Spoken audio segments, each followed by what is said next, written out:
I gave him the opportunity because I give it once, and that is the policy. And the policy exists for a reason. I am going to finish the engagement. What I am not required to do is prevent survival where survival is possible. Deploy your pods. Use whatever communication you have. Tell them to go dark and drift, low power, no active systems, away from the formation perimeter. The pods that do that will be fine. I almost asked her why she was telling me this. I stopped myself because the question felt ungrateful in a way I could not fully articulate, and because I thought I understood the answer. He was at the tactical display. He had heard the exchange. He looked at me for 2 seconds, and in those 2 seconds I saw, in the face of a fleet commander who had never lost an engagement in 26. Not accepted it, there is a difference, but understood it. The understanding came without heat. It was very quiet. I think it was the kind of understanding that comes to a person who has been very good at something for a very long time and has just discovered. He said, "Deploy the pods." I deployed the pods. I also, using the Sorth 9's command integration network, pushed the survival station and pod deployment order to every hull in the formation. I do not know how many received it. I know how many followed it, because I have had time in this escape pod to observe the other pods in range and to count. 55 survivors across a theater that fielded 11,240 hulls. 55 who deployed in time or who were in positions that the engagement had not yet reached, or who read the order and moved fast enough. I want to note, for the processorate, Dorothy 1 did not deploy with them. What followed is documented in my log, and I will include the full log in this report. But I want to say here, for the record, what it was like. Because I was watching from a pod, not from the Sorth 9. Dorothy 1 ordered me off the carrier when the pods deployed, along with 2/3. He did not order himself off. He did not order Mech off. I would like the record to contain that. Mech stayed. The senior tactical staff stayed. Dorothy 1 stayed at the tactical display, and he did not look at me when I left, and I did not say anything when I left because there was nothing. I watched from the pod. The Gravenmoor was, for the next 4 hours and 6 minutes, the most deliberate thing I have ever seen. It did not rush. It did not, and I want to be very specific about this, because it matters. It did not rampage. It was not a thing out of control, not a force of chaos, not the kind of weapon that burns indiscriminately. It was specific. It was careful about what it chose and in what order it chose it. It worked through the formation with a patience that I found, from the distance of the escape pod, almost peaceful to watch in the particular way. Combat hulls first, then the elements that were sustaining them, then the command nodes. And through all of it, a consistent pattern of, I want to use the correct word, consideration for the survival platforms. The escape pods that had dispersed from the swarm before and during the engagement were not targeted, not once. In 4 hours and 6 minutes of continuous weapons activity across a debris field that eventually extended across 300,000 kilometers. I had a great deal of time to count. Hull silence events, steady, continuous, specific. The formation's coherence degraded past the point of coordinated function at approximately 2 hours and 20 minutes into the engagement. The coherence index, which I had continued logging from the pod's passive sensors, crossed the threshold that doctrine classifies as operationally. The Gravenmoor had known this, had worked toward it, had systematically removed the connective tissue of the formation before addressing the individual hulls, which meant that by the 3-hour mark, 6,940 hulls had gone silent. I want to describe the experience of watching this from the pod, because I think it is relevant to the processorate's understanding of what this ship. Watching from the pod, the formation looked, from a distance, like something structural collapsing, not a battle exactly, but a building coming. The coherent shape of the nested arcs was visible from the pod's optical array, and so was the progressive loss of that coherence element. I have seen engagement recordings before. I have reviewed hundreds of them in my career. Engagement recordings look like combat. They look like weapons fire and evasive maneuvering and the clash of opposing forces. This did not look like that. This looked like the Gravenmoor working. That is the only way I can describe it. It was methodical in a way that had from this distance and angle the quality of something entirely routine. The Gravenmoor moved when it needed to move and fired when it needed to fire, and the formation responded the way formations respond to a force they. The silence came in clusters, 5 and 6 holes at a time in the later phases, and each cluster of silence was followed by the Gravenmoor moving. I noted the time at each cluster of 5 or more simultaneous silences. I noted the pattern. I could not, even with all the time I had to watch and to think, predict where the next cluster would fall. The Gravenmoor's targeting logic was not random, but it was not any logic I had in the library, and watching it work from outside, trying. By 3.5 hours, 9,211. At 3 hours and 58 minutes, the Sorith 9 went silent. I noted it in the log. I wrote the timestamp and the hull designation and the silence classification marker. Then I sat with the log open, and I did not write anything else for 6 minutes, which is unprofessional and which I am noting in this report. At 4 hours and 12 minutes, the Gravenmoor's weapons systems returned to standby configuration. The engagement was over.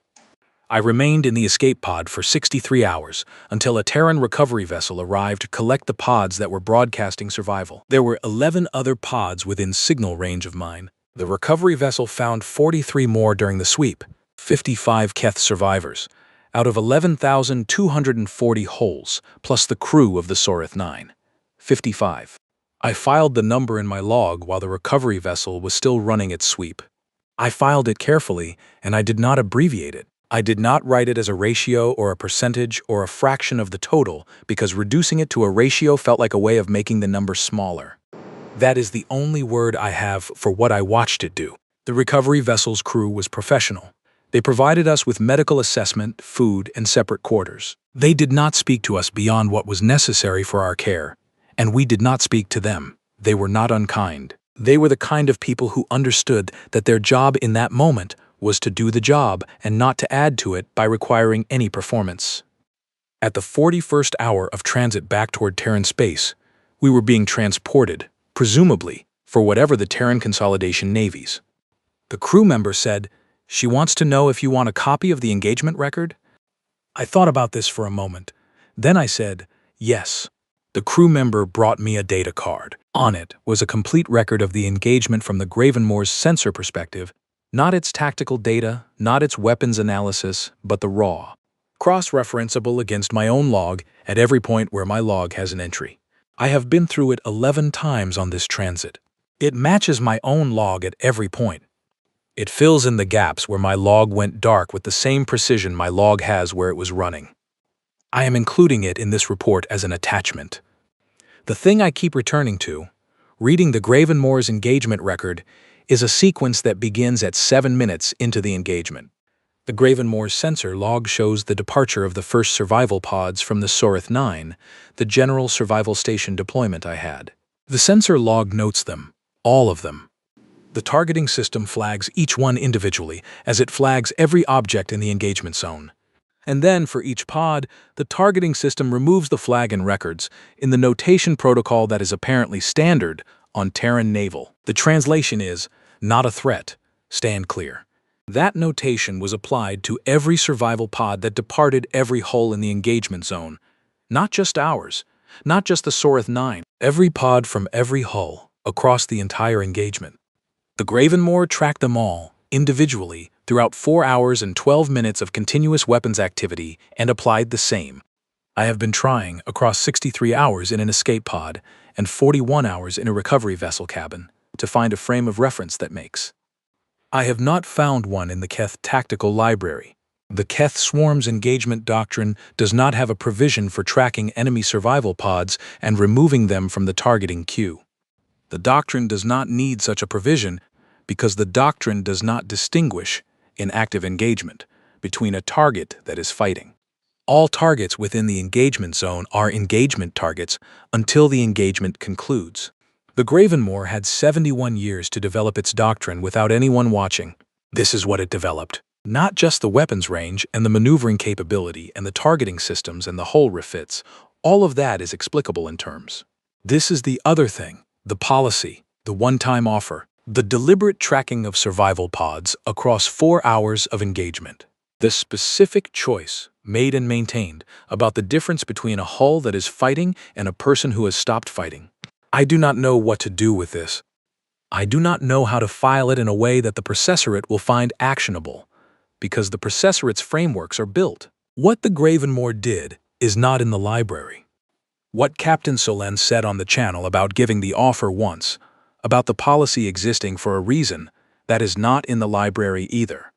We do not have language for an enemy that distinguishes between those things. I know that I'm going to file it accurately, the way I should have filed the archive entry accurately 71 years ago when someone should have. I know that when I get to wherever the Terrans are taking me, I'm going to request a conversation with whoever their documentation people are, and I'm going to ask this with a very specific feeling in my chest that I did not have before the morning of the contact. A feeling for which the Keth do not have an exact word.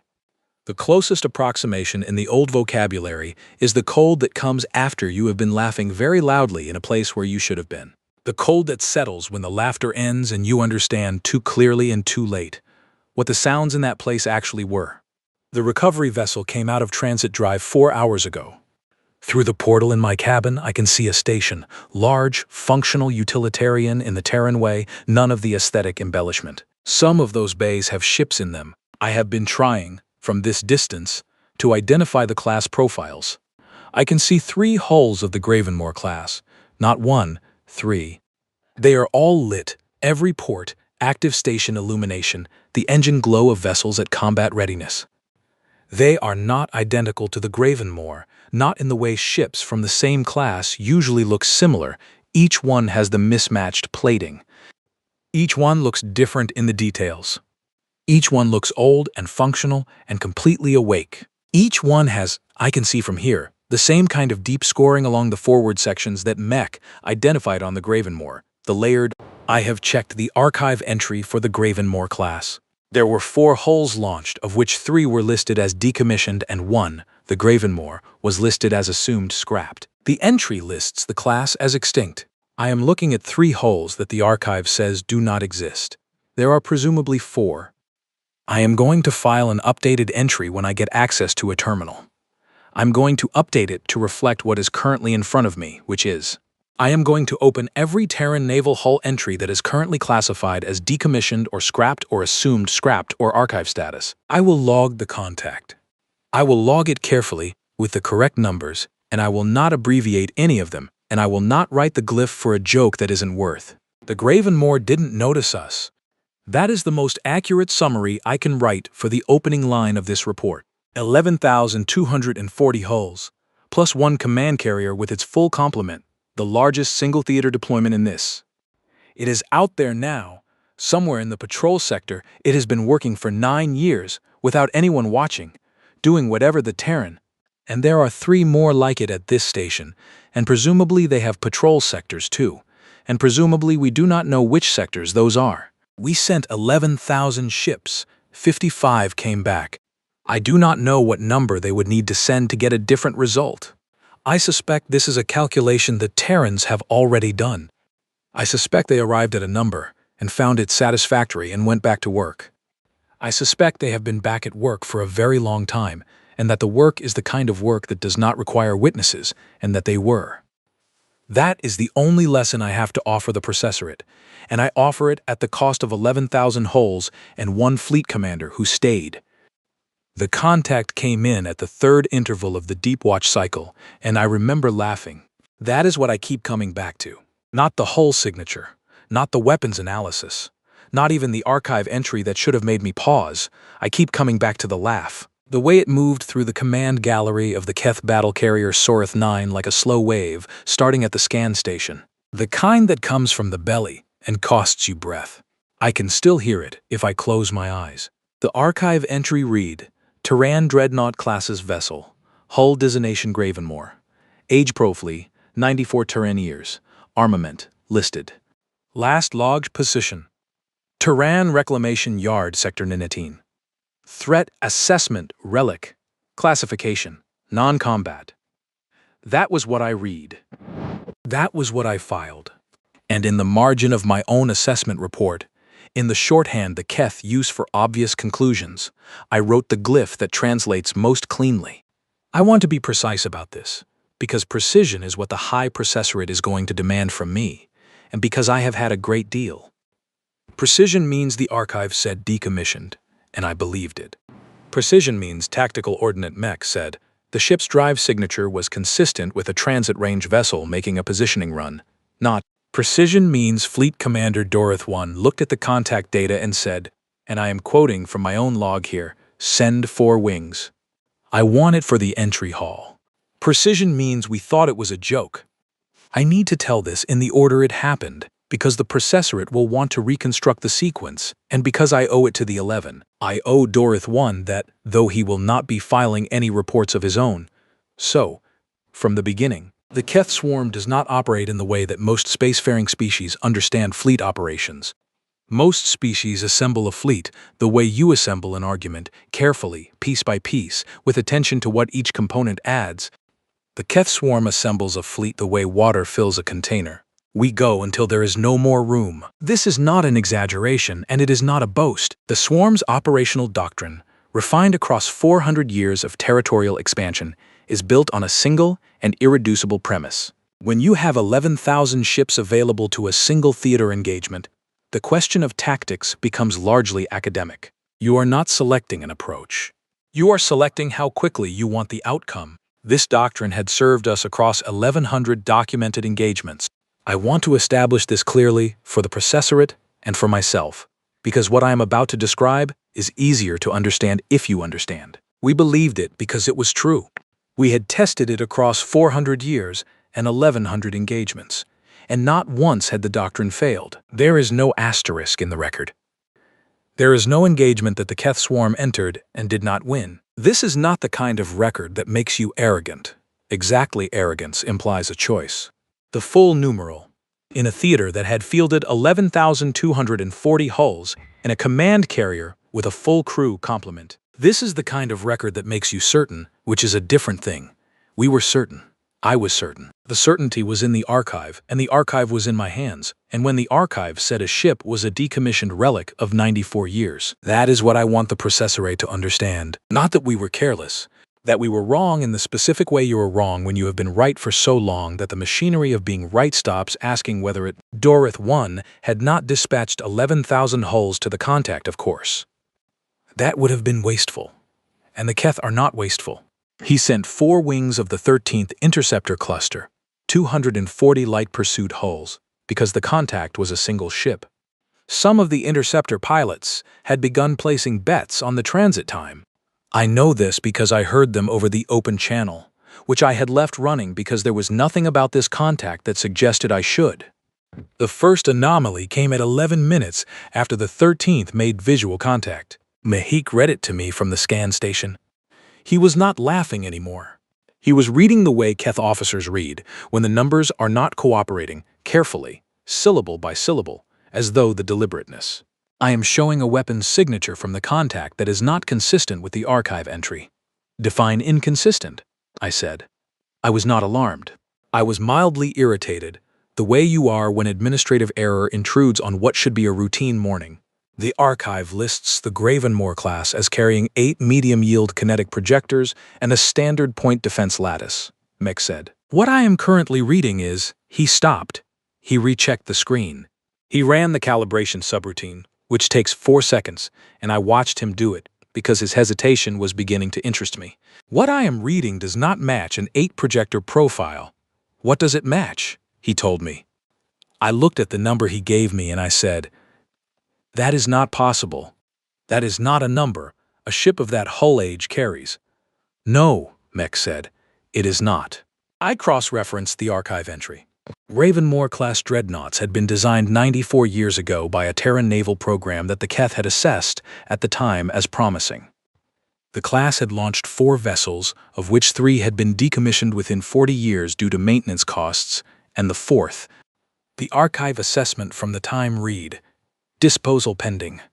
The most recent entry, filed 71 Terran years ago, read, assumed scrapped, archive status, closed, 71 years. The archive had been closed on this ship for 71 years. I want to stay with that number for a moment, because the processorate is going to want to know at what point in the sequence there was. The entry was closed because it was inconvenient to maintain. The Terran reclamation yards are not Keth installations, and Keth access to them is not guaranteed, and verifying the disposal of a single. Someone decided the probability of error was low and closed the entry and moved to the next item on the list. 71 years. Get me a visual, I said. The visual came through at approximately the same moment the first wing of the 13th Interceptor cluster engaged. Engage is perhaps the wrong word. They entered firing range and opened with a standard suppression pattern, the kind the Keth used to establish immediate physical dominance. 240 light pursuit hulls, their weapons systems live, forming the standard encirclement pattern that the Keth had used successfully. This was not a superior numbers situation, this was one ship. The visual I received showed the Gravenmoor from approximately 800 kilometers, a distance the optical array could close to ship distal. I remember staring at the image and understanding, for the first time, that the archive had been wrong about something more basic than the weapons. The ship was not a decommissioned relic. I do not mean that it was operational. I mean that whatever had been done to it in 71 years of absence from the Keth archive had changed it. The hull was old. You could see the age in the plate coloration, the dark striations where the alloy had oxidized across decades of operation. The scoring along the forward quarter was deep and old and spoke of engagements that the Keth had no record of. But the hull was not the thing that made me stop breathing. The thing that made me stop breathing was that the ship was awake. Every port across that ancient hull was lit. Not the scattered, low-level lighting of a ship running minimal systems, the full active station illumination of a vessel at combat readiness. The engine ports at the stern were running at an output that, when Meek converted it to a thrust number, produced another figure that did not match. The drive systems had been replaced, not upgraded in the incremental way that a Navy upgrades a hull to extend service life, but replaced, rebuilt, refitted, updated with technology. The ship that had entered the Terran reclamation yard 71 years ago had come back out as something the archive had no category for. It had come back out as something the archive could not find, because the archive had stopped looking.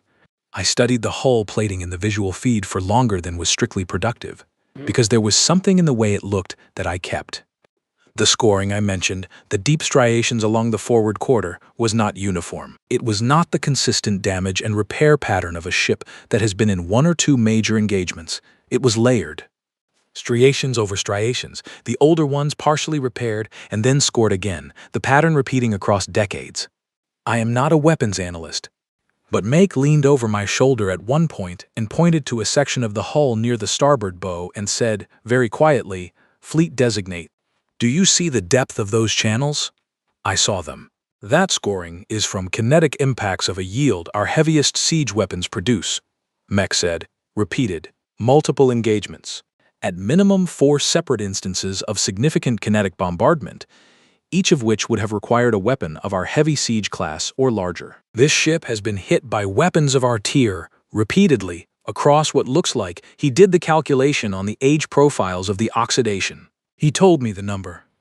The Gravenmoor had been taking hits from weapons of Keth heavy siege yield repeatedly for approximately 60 years, and it was still flying. I did not include this in my log at the time.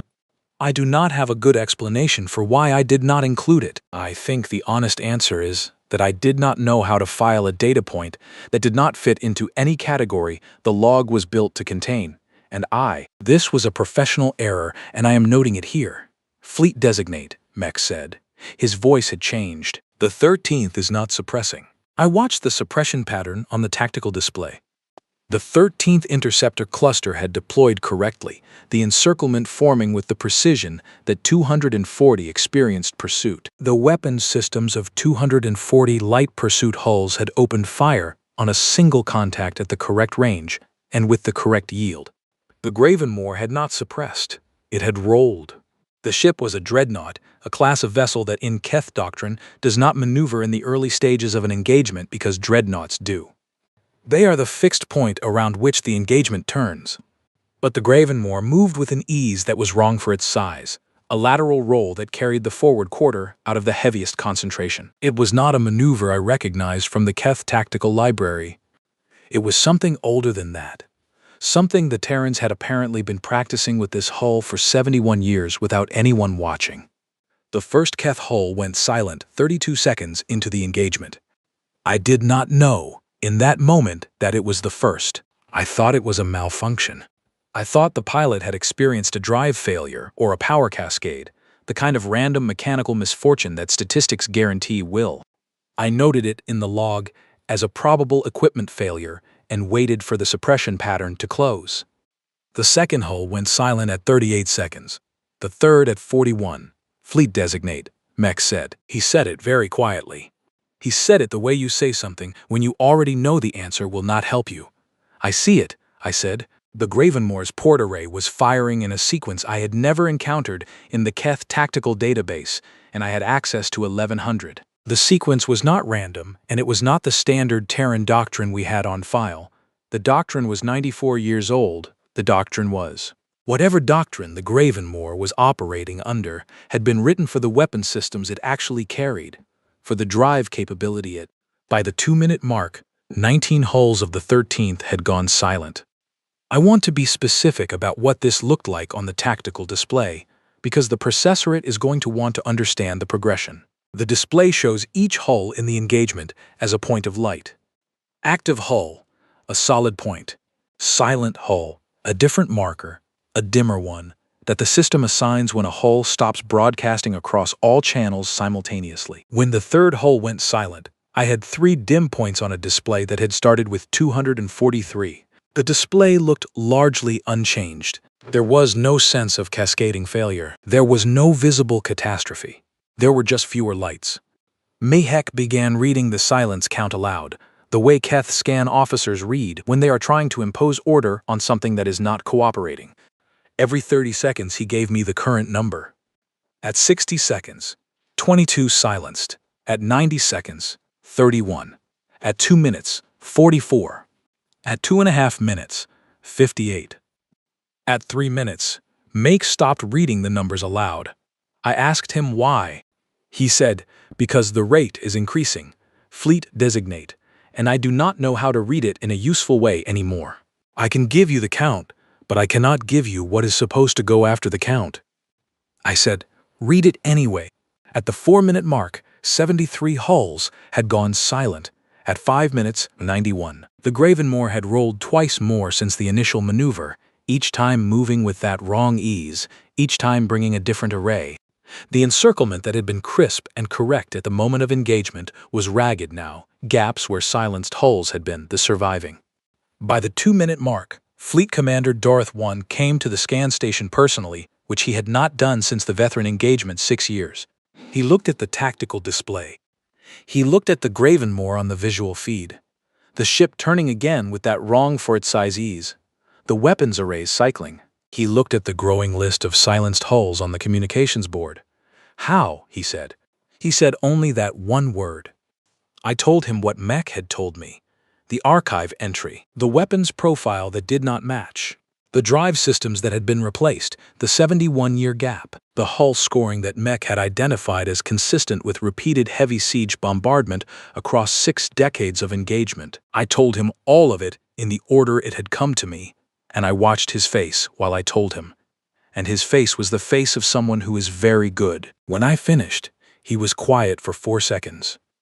Then he said, recall the 13th and send me the full battle swarm. I want to stop here, because the processorate is going to ask me whether I advised against this, and I want the record to be accurate. I did not advise against it. I am a fleet designate, a documentation officer, an assessment and record specialist. I file what I see, and I provide the commanders with analysis. It was not my place to tell Dorth 1 that sending 11,000 hulls against one ship was a decision I was uncertain about, partly because 11,000 hulls is 11,000 hulls. The Keth swarm had never, in 400 years of expansion, in 1,100 documented engagements, lost a battle in which it had deployed. The doctrine said this was impossible. I filed the recall order for the 13th. I filed the deployment order for the full swarm. I noted in the log, with what I recognize now as a very specific kind of professional blindness, that the Gravenmoor had silenced 100. I wrote that number and I thought, that is catastrophic for a collection run, but not for a full battle swarm engagement. The swarm would absorb the loss of 109 light pursuit hulls the way the ocean absorbs a handful of stones. 109 out of 11,243 is a number so small it does not round to anything. I was right. That is precisely what it was. A number so small it did not round to anything. The rounding error was mine. The full battle swarm of the Keth 13th Theater Command comprises 11,240 hulls across 7 force classes. It is the largest single theater deployment the Keth swarm maintains in this sector, assembled here because this sector contains 3 inhabited. The swarm had not fired its weapons in 8 months. The crews were experienced, the hulls were maintained, and the doctrine was airtight. It takes 37 minutes for a full battle swarm to assemble from dispersed patrol positions into combat formation. The Gravenmoor did not wait. I do not fully understand, even now, how the Gravenmoor's sensors could have given it accurate targeting data for a dispersed formation. The Keth countermeasure suite is rated to defeat targeting systems 2 generations more advanced than anything the archive had listed as operational. I say this not to excuse what happened, but to explain why I could not understand it as it was happening, why I kept expecting the situation. The numbers did not cooperate. The first heavy siege hull went silent while the swarm was still forming. It was Cluster 9 of the 7th Siege Division, which had been holding a patrol position approximately 12,000 kilometers from the contact. It was not a hull in the engagement area. It was not a hull that should have been targetable by a ship the size of the Gravenmoor at that range with any weapon system the archive had on file. The silence lasted 4 seconds, and then the pilot of Cluster 9's bridge, secondary, sent a transmission that consisted entirely of the Keth word. It is an archaic word. We teach it in schools as an artifact of old Keth cosmology. I had never heard it used in an operational channel. Then Cluster 9 went permanently silent. I noted it in the log. I did not know how to categorize it, so I wrote anomalous contact loss and moved to the next item on my board, because the next item was the recall.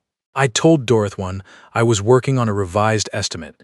He said, "Work faster." The second heavy siege loss came 4 minutes later.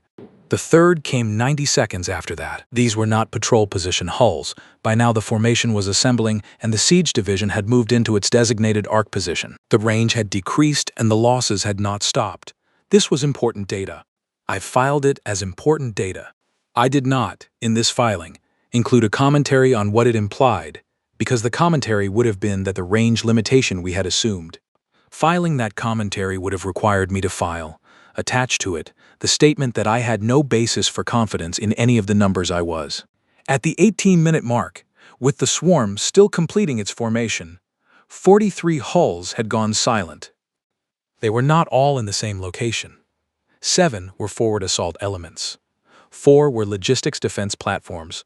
8 were medium assault hulls from Cluster 11 of the Assault Division, which had moved to intercept the Gravenmoor when it began repositioning. 11 were light pursuit wings from 3 different cluster commands, which suggested that the repositioning had not been what it appeared to be. I noted that last item 3 times, crossing it out twice and rewriting it, because the Keth swarm's dreadnought analogs are the heaviest hulls.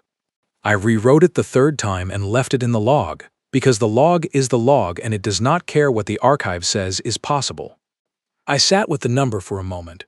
7 dreadnought analogs. Each one, a hull class that in the Keth Tactical Library requires a coordinated attack by no fewer than 12 heavy siege ships to defeat at standard. Silenced by a single contact operating at ranges our doctrine, classified as impossible. Make, I said, yes, fleet designate. Is there any possibility the countermeasure suite is producing false positive silence readings? Any electromagnetic phenomenon in this sector that could be generating false hull loss signals? Mech was quiet for a moment. He ran the background noise analysis. He calibrated against the sector's standard interference profile. He checked 3 times because he is thorough and because he knew what I was hoping he would find. He did not find it. No, fleet designate, he. Dorothy 1 called me at the 23-minute mark, Vorth 7, he said. He used my full designation, which he had not done since my commission. I want your honest assessment.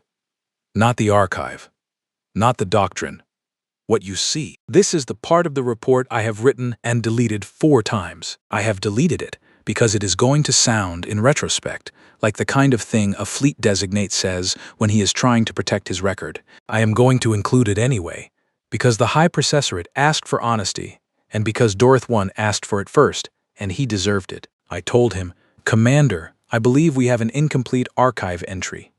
I believe the Gravenmoor has been modified to a specification we have no record of. I believe its weapons range exceeds anything we can verify. Its drive performance exceeds the archive by a margin I cannot calculate without better. And I think," I said, "that it has been this way for a very long time, and that we should have known, and that we did not know because the archive. I do not make tactical recommendations." I said, "Commander, that is outside my Voris 7. His voice was very level. "What do you recommend?" I looked at the tactical display. I looked at the 43 silenced hulls, then 51, the count updating while I held the channel open. I looked at the Gravenmoor on the visual feed, still moving with that wrong ease, the weapons cycling, the formation shifting around it in the way. I looked at the swarm, 11,000 hulls, still forming, enormous, overwhelming, the largest deployed force in this sector, the force that had. "I recommend we attempt to open a communication channel before the formation is complete," I said, "and that we use the channel to request clarification on the Gravenmoor's operational status, on the grounds that we may have acted on an outdated—" "You think one ship is going to talk to us," Dorth 1 said. "I think," I said, "that it has not destroyed us yet, and that this may be significant." What I meant, what I did not say, because saying it felt like a weight I was not authorized to place on the record, was that the Gravenmoor had the largest hull in the battle swarm, the one with the command-integrated systems, the one whose loss would degrade the swarm's coordination. If the Gravenmoor wanted the Sorith 9, it had had 19 minutes to take it. It had not taken it. I did not know what this meant.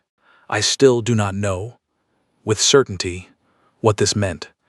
But it was a data point, and I had very few data points that were not attached to silence, and I held onto it. Dorth 1 opened the communication channel. The Gravenmoor answered on the first signal interval. I have the transcript in my records. I am including it here because the processorate will want it, and because I have read it 67 times in this escape pod, and I am still not. Sorith 9 Command. This is Fleet Commander Dorth 1 of the Keth 13th Theater Command, transmitting on the recognized emergency contact. We are requesting clarification of your operational status and of the events of the past 23 minutes. This is the detail that the processorate is going to find most interesting, and I want to be precise. The Gravenmoor altered its movement pattern. We believe there may have been a misunderstanding regarding the nature of our initial approach to your vessel. Gravenmoor, Fleet Commander. This is Captain Adara Solen of the Terran Consolidation Navy, commanding vessel Gravenmoor. I have received your recall signal to your interceptor units. I have also received your deployment orders for your full theater command. I want to be very direct with you, because I find that directness saves a great deal of time. Sorith 9 Command, we are listening. Gravenmoor, your archive has us listed as decommissioned. I understand that. We went to the reclamation yard. What happened after that is not something we publicized, because we did not see the need. The Gravenmoor was not scrapped. It was refitted. It was refitted again.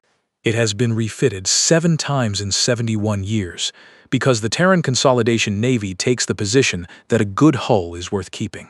We are in your space because we are on a patrol assignment. Fleet Commander, we patrol this sector. We have been patrolling this sector for 9 years without incident, and I would like this to continue being without incident where possible. A silence on the Keth side. Dorth 1 had covered his microphone, and I could hear him speaking to someone, but I could not hear what he said. Gravenmoor, Fleet Commander, I want to give you an opportunity to stand your swarm down. I want to be clear that I am offering this not because I have any uncertainty about what the next several hours will look like if you do not. You sent 240 ships to collect my hull number for your entry hall. I understand that was the order given, and it reflects what the archive told you about me. The archive was wrong. I would like us to proceed from that acknowledgement. Do you understand what I'm saying to you? Sorith 9 a command. I understand that you are a single vessel. Gravenmoor. Yes, I am. Sorith 9 a command, and you are suggesting that a single vessel, Gravenmoor, Fleet Commander. Your formation has 11,000 holes. I am aware of this. I would ask you to be aware in turn that 11,000 holes has not been a number that changed the quality of this conversation in the past. I am not saying this to be threatening. I am saying it because I believe you are a person who understands numbers, and that numbers may be useful here where other arguments have not been. I am asking you clearly and directly to stand your swarm down and withdraw from this sector. I am asking once. I want that on the record because the record matters to me. I am asking once. The communication channel remained open for 4 more seconds. I watched the tactical display. I watched the swarm formation completing its final positions. 11,000 hulls locking into the nested arc deployment that is the Keth swarms. Dorith 1 did not stand the swarm down. I could reconstruct the reasoning. I have, in this escape pod, spent considerable time reconstructing it. 11,000 hulls is 11,000 hulls. The doctrine says what it says. A fleet commander who has won every engagement he has ever entered does not, at the moment when the largest force in his theater is fully assembled. That is not how a fleet commander with 26 years of unbroken success maintains 26 years of unbroken success.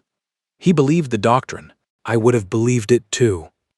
I believe I did believe it, right up until the moment the channel closed. The Gravenmoor's weapons systems went to full active at the 4-minute 12-second mark of the engagement with the full swarm.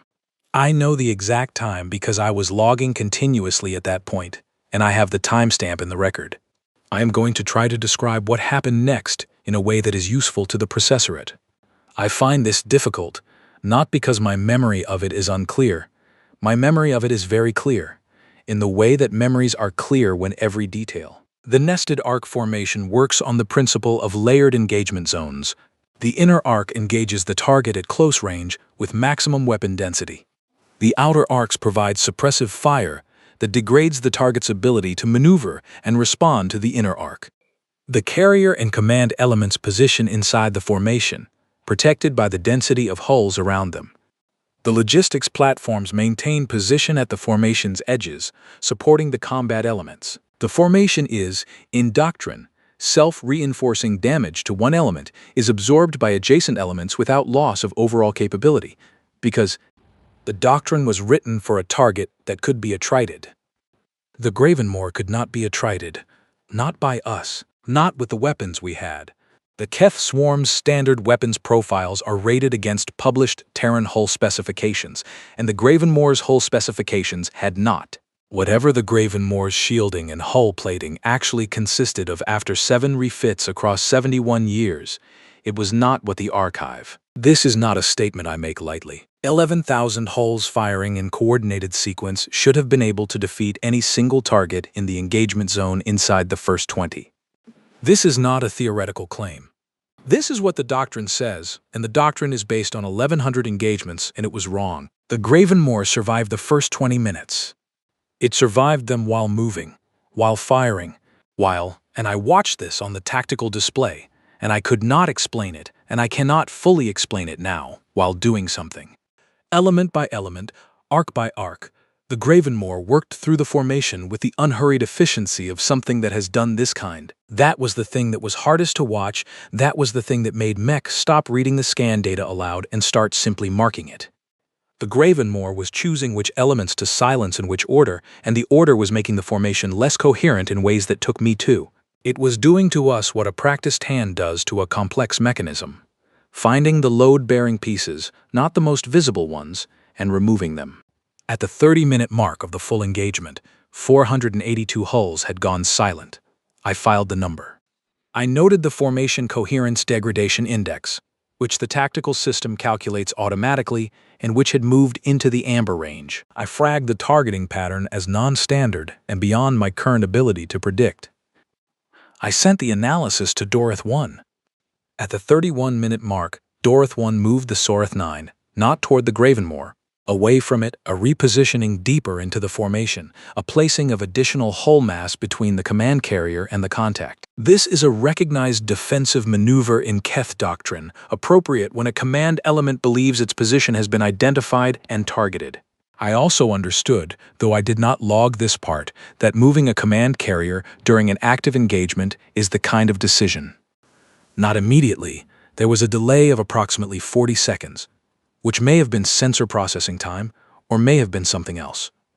The change in the Gravenmoor's vector was subtle, a degree of heading correction that would not have registered as significant if I had not been. It was not moving toward the Soreth 9. It was moving to a position from which the Soreth 9 would be accessible. It was planning ahead, through the formation that was between them, as though the formation were a medium it was moving through rather than, as though the 11,000 hulls were not a barrier but a distance, and the Gravenmoor was simply calibrating for the time the distance would take. I opened a second communication channel. I want to be clear that I did not have the authority to do this. I am a fleet designate, a documentation officer. Opening communication channels during an active engagement is a command function. I opened it anyway, because the only alternative was to continue filing hull silence counts, and the hull silence counts were no longer providing. I opened the channel, and I said, without a prepared statement, without running it past anyone, Gravenmoor, this is Fleet Designate Vorith 7. I filed the archive assessment that described you as a relic and a non-threat. I want you to know that I am aware that assessment was incorrect. The channel was open for 3 seconds. Then, Captain Solen said, Fleet Designate, are you attempting to negotiate? No, I said. I have no authority to negotiate. I was attempting to... I stopped. I thought about what I was actually doing. I was attempting to be honest, I said. Because I looked at the archive entry and I laughed, and I wanted someone to know that I know that was wrong. A pause. In the background of the channel, I could hear the ambient sound of a working bridge, the quiet cycling of systems, a crew going about its work. Oh, is your command carrier intact? Solen asked. Yes, I said. Are the crew at survival stations? I had not ordered that. I should have ordered that much earlier.